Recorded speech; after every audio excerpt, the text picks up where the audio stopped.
What is going on, everyone? Today finally gonna lower the car, and then we'll add some bits and pieces right over here. Let's take a shot of the gap, of the car factory gap. I haven't done anything lately with this car, so today is the day we're gonna lower it. Let's lower the car. We're probably just gonna lower by an inch. Eibach's lowering springs, so not too drastic, nothing coil over, things like that. But we're just gonna have a little bit of, we're gonna close that gap a little bit. So basically, this is just for looks, and hopefully the ride quality is gonna be the same from that Eibach's we're putting on. And let's get it going. So everything on the car is still holding up. The cover right here, it's still good. The quality seems to be okay where it's still stuck in there. All the stuff, all the bits that I added for so long, everything's still working. One thing that I did not cover on this car was this is actually tuned. As soon as the car was received, I did not put the video up, but this car was tuned to a partial ethanol. And I will probably maybe one day put that on, and it was tuned, and it was making quite a little bit of horsepower compared to the factory spec. All right, so brand spanking new. Let me see if it's actually, wait a minute, it looks weird. Why is it bigger? What? All right, so I got the car on both jack stand. I started removing the nut. Take out this nut and that nut over there, or whatever you want to call it, screw or your bolt. That's it, just those two. And then remove the spring. That's how easy it is on the rear. You don't have to take out anything else but these two bolts.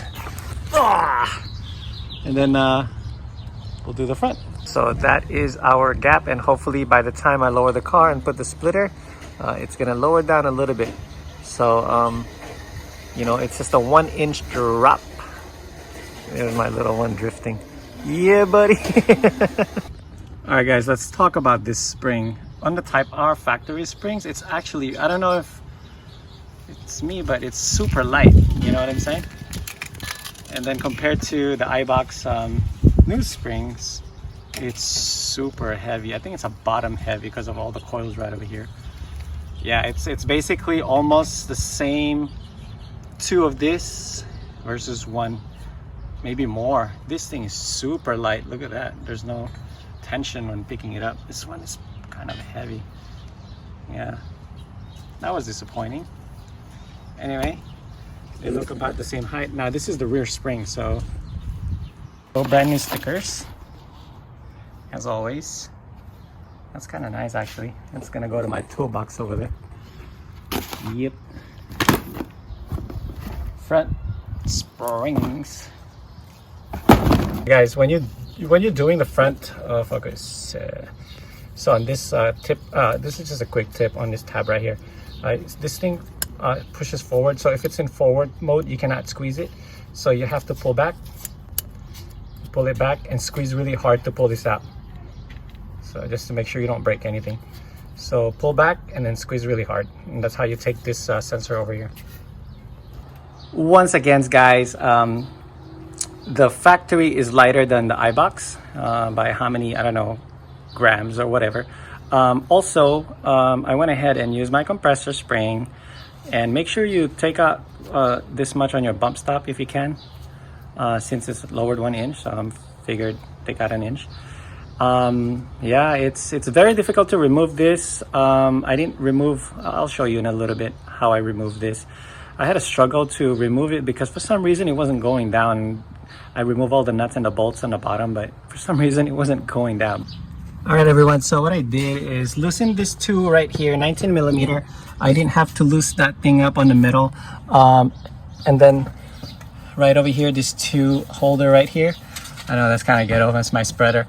What else? I took out all the nuts right here, the bolts. Yeah, that's about and this right here, the two bolts right over here on the bottom.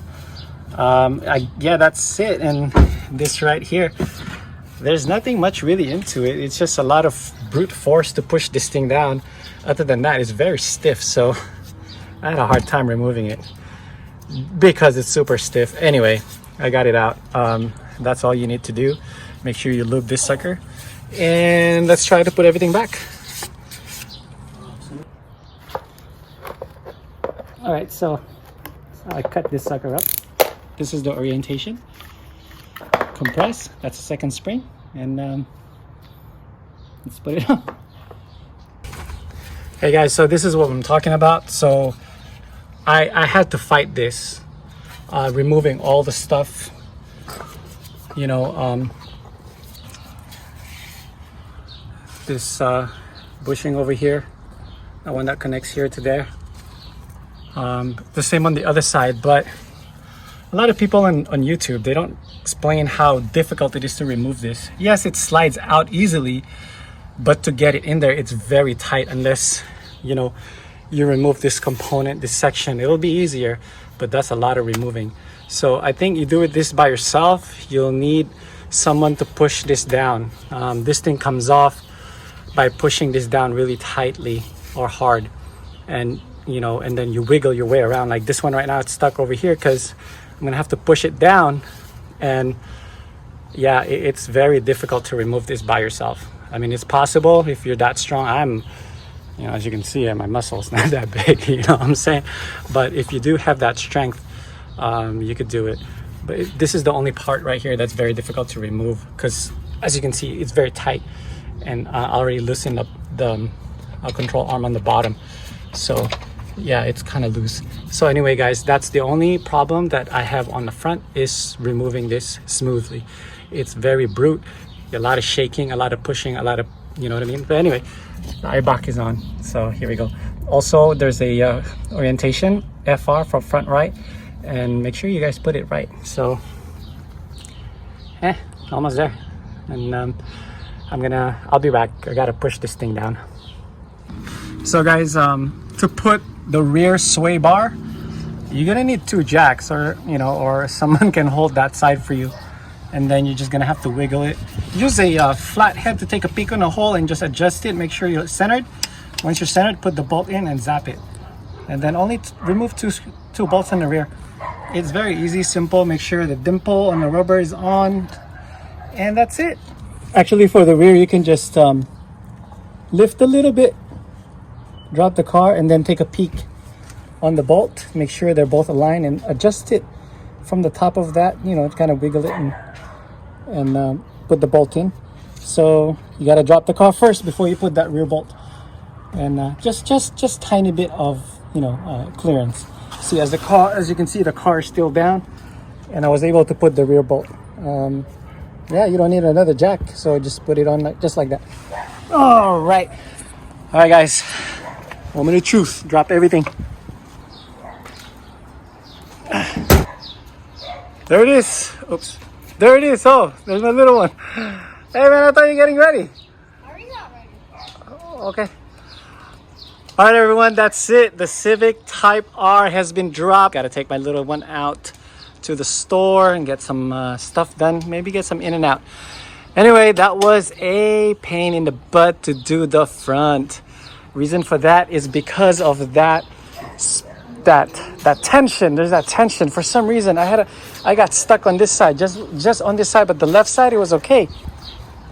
The front on an inch drop doesn't look that bad. It's still high. Let's see here. What else? It's not so gappy anymore. This car has been finally lowered. All right, and my last piece of the day, it's gonna be this skid plate that goes on the oil pan. Let's open it up.